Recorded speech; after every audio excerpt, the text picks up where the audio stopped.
सुनसान खेत से होती है जहां जैक टैगट अपने दो बेटों के साथ काम कर रहा होता है। छोटा बेटा बिली खेत में स्कैरक्रोज पुतले चेक कर रहा होता है कि अचानक यूज एहसास होता है कि एक पुतला असली नहीं है। वो मखलूक जिसे हम द क्रीपर कहते हैं बिली को अपने पंजों में जाकर कर आसमान में उड़ जाती है। जैक अपने बेटे को बचाने के लिए पीछे भागता है, लेकिन तब तक बहुत देर हो चुकी होती है।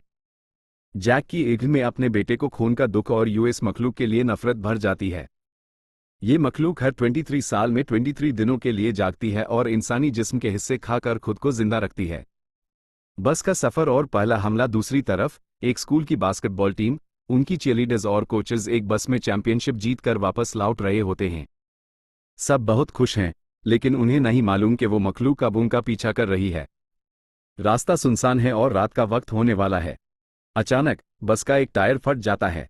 जब ड्राइवर बस रोकती है तो यूज टायर में हड्डी से बना एक अजीब सा सितारा शूरिकेन मिलता है। हालांकि वो टायर बदल लेते हैं, लेकिन थोड़ी दूर जाकर दूसरा टायर भी फट जाता है। ए फ्लैट बस पूरी तरह फैंस चुकी है। रात का अंधेरा छा चुका है और बस के चारों तरफ खामोशी है। कोच और ड्राइवर बाहर निकलकर मदद ढूंढने की कोशिश करते हैं, लेकिन अंधेरे से अचानक क्रीपर निकलता है और उन्हें उठाकर ले जाता है।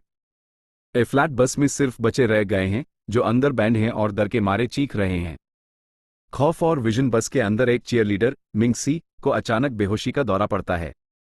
उस सपने विजन में डरी पहली फिल्म का हीरो दिखाई देता है। डर्री यूज बताता है कि ये मखलूक क्या है।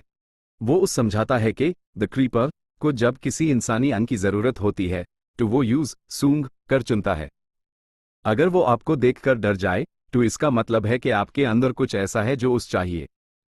क्रीपर बस की चाट पर बैठकर अंदर झांकता है। वो हर बच्चे को घी से देखता है और उन्हें डराता है ताकि उनके अंदर का डर बाहर आए और वो बेहतर शिकार बन सकें। वो कुछ बच्चों को निशाना बनाता है, जिसमें एक लड़का स्कॉट भी शामिल है।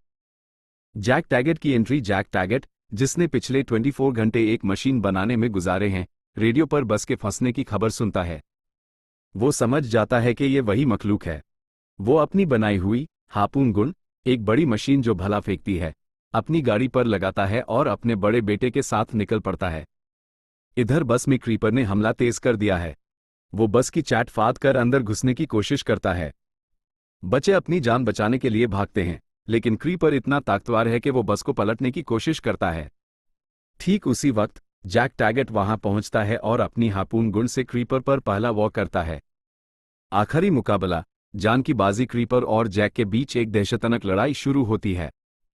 क्रीपर जख्मी होने के बावजूद हार नहीं मानता।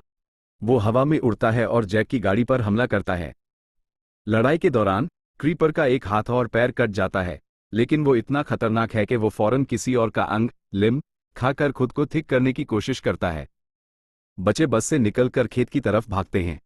क्रीपर उनका पीछा करता है और स्कॉट को पकड़ लेता है, लेकिन जैक हार नहीं मानता। वो अपनी हार्पून गुण से क्रीपर के सर के आर पार एक लोहे का डंडा फेंकता है। क्रीपर जमीन पर गिर जाता है। जैक उसके ऊपर बैठकर उस बार बार चाकुओं से मारता है। अंजाम इंतजार का सफर, लेकिन यहां एक ट्विस्ट आता है। क्रीपर मरने वाला होता है कि अचानक वो बिल्कुल शांत हो जाता है। उसका जिस्म सख्त होने लगता है। मिंगसी याद दिलाती है कि 23 दिन पूरे हो गए हैं और अब वो अगले 23 साल के लिए नींद हाइबरनेशन में जा रहा है। जैक यूज तबाही के दहाने तक ले जाता है, लेकिन वो यूज पूरी तरह खत्म नहीं कर पाता क्योंकि वो सो चुका है।